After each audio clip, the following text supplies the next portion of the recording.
మొన్న బుడమేరుకు వచ్చిన వరద చరిత్రలో కనీవిని ఎరిగినటువంటిది. ఎప్పుడు ఇంత వరద రాలేదు. వరదలు వస్తున్నాయి. వచ్చిన ఆ బుడమేరులో వచ్చిన వరద హైయెస్ట్ వరద 38,000 క్యూసెక్లు ఇప్పటి వరకు చరిత్రలో. కానీ మొన్న కొన్ని లక్షల క్యూసెక్ల నీరు వచ్చింది. అది కేవలం బుడమేరులో వచ్చిన నీరు మాత్రమే కాదు.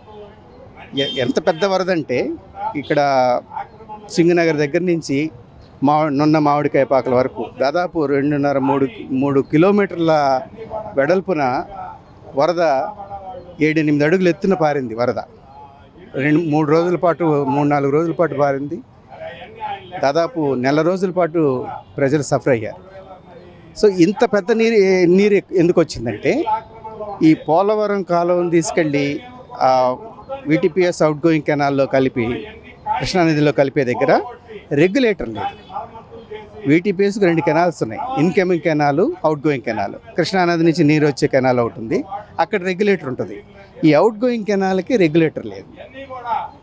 రెగ్యులేటరు మామూలు టైంలో వాడాం, నీరు పోతూ ఉంటుంది. విటిపిఎస్ నుంచి వచ్చిన నీరు కానీ ఇంకో లేకపోతే బుడమేరు నీరు కానీ క్యాచ్మెంట్ ఏరియాలో వచ్చిన నీరు దానిలో వెళ్ళి కృష్ణానదిలో కలుస్తుంటుంది. పోలవరం నీరు కాలువ వెళ్ళి కలుస్తూ ఉంటుంది.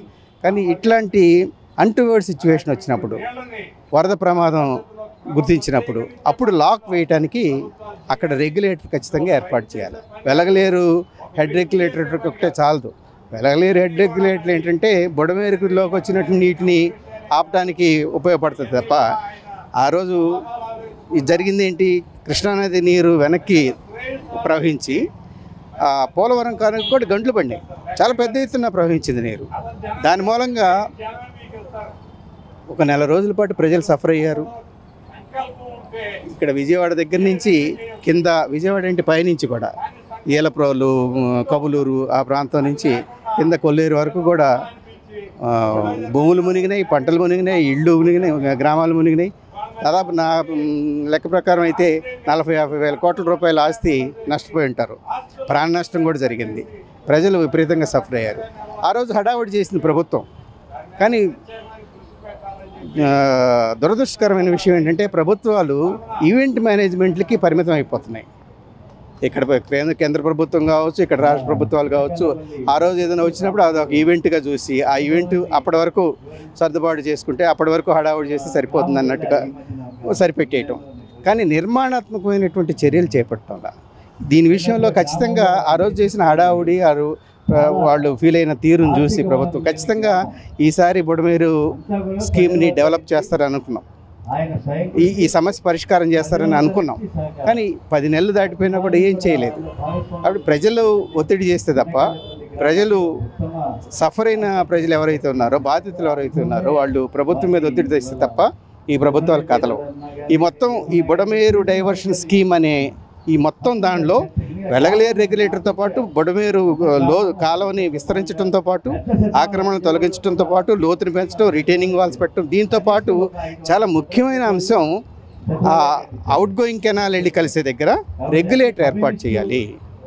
ఆ రెగ్యులేటరు ఇట్లాంటి ప్రమాదం వచ్చినప్పుడు, వరద ప్రమాదం వచ్చినప్పుడు ఉపయోగపడుతుంది.